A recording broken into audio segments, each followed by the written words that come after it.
मसूरी में प्रसिद्ध लेखक और पद्मश्री तथा पद्म भूषण से सम्मानित रस्किन बॉन्ड ने इस वर्ष 19 मई को होने वाले अपने 91वें जन्मदिन के अवसर पर मसूरी स्थित कैम्ब्रिज बुक स्टोर में आयोजित होने वाले पारंपरिक सार्वजनिक जश्न को रद्द करने का निर्णय लिया है और ये कदम उन्होंने हाल ही में कश्मीर में पहलगाम में हुए आतंकी हमले के पीड़ितों के प्रति अपनी श्रद्धांजलि अर्पित करने के रूप में उठाया है।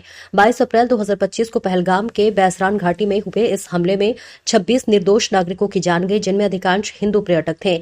आतंकी समूह द रेजिडेंट्स फ्रंट ने इस हमले की जिम्मेदारी ली, जिसे पाकिस्तान स्थित लश्कर-ए-तैयबा का एक उपग्रह संगठन माना जाता है। रस्किन बॉन्ड ने सोशल मीडिया के माध्यम से बताया कि वह अपने पाठकों के साथ जन्मदिन मनाने की योजना बना रहे थे, लेकिन पहलगाम की त्रासदी अभी भी सभी के दिलों में ताजा है और इस कठिन समय में हम सब वो पीड़ित और उनके परिवारों के साथ मजबूती से खड़ा होना चाहिए। हालांकि बॉन्ड ने बताया कि वे जून में कैम्ब्रिज बुक स्टोर में अपने पाठकों से व्यक्तिगत रूप से मिलने के लिए जाएंगे और इसके अलावा उन्होंने अपने जन्मदिन पर अपनी नई पुस्तक लाइफ्स मैजिक मोमेंट्स जारी करने की योजना बनाई थी, जो उनके जीवन के शांतिपूर्ण और चिंतनशील विचारों से प्रेरित है। उन्होंने कहा कि अब उन्हें देखना भी कम हो गया है और उन्होंने कहा है कि वह अपने प्रशंसकों से मिलेंगे और उनके लिए कई नई किताबें लिखी गई है जो कि वह उनको समर्पित करेंगे। उनकी किताबों में उनका ऑटोग्राफ भी देंगे। उन्होंने कैम्ब्रिज बुक स्टोर के स्वामी सुनील अरोड़ा का भी धन्यवाद कर कहा है कि उनके द्वारा हर साल उनके जन्मदिन पर एक बड़ा आयोजन किया जाता है, जिसमें उनकी कई किताबें भी प्रदर्शित की जाती है। इसको भारी संख्या में लोग खरीदते भी हैं और उन्होंने भारत के विकास और समृद्धि के साथ उन्नत भारत बनाए जाने को लेकर भी कामना की है। रस्किन बॉन्ड का यह निर्णय उनके गहरे मानवीय मूल्य और संवेदनशीलता को दर्शाता है।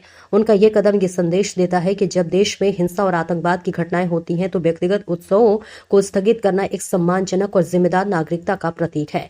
रस्किन बॉन्ड के इस निर्णय ने न केवल उनके पाठकों को प्रभावित किया है, बल्कि पूरे देश में शांति और एकता की आवश्यकता की ओर भी एक महत्वपूर्ण संकेत दिया है। Hello readers and friends, thank you for your good wishes on my 91st birthday. I was hoping to be in the bookshop meeting all of you and with books, with several new books signed.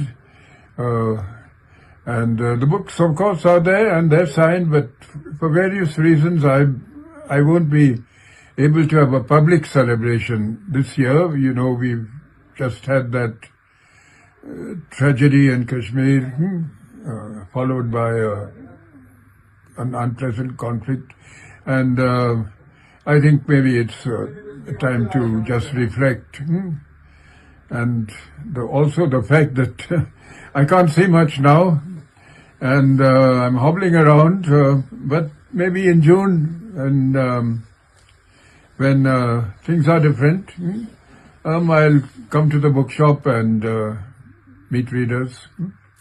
And my thanks to Cambridge Book Depot, who have over the years been selling, supporting me and my books, and continue to do so. And I'm sorry to take up so much room in his bookshop. Very selfish of me. So, but there it is, and thank you all. I look forward to a year of peace and prosperity for the country, for India, Bharat, and may you all be happy and prosper.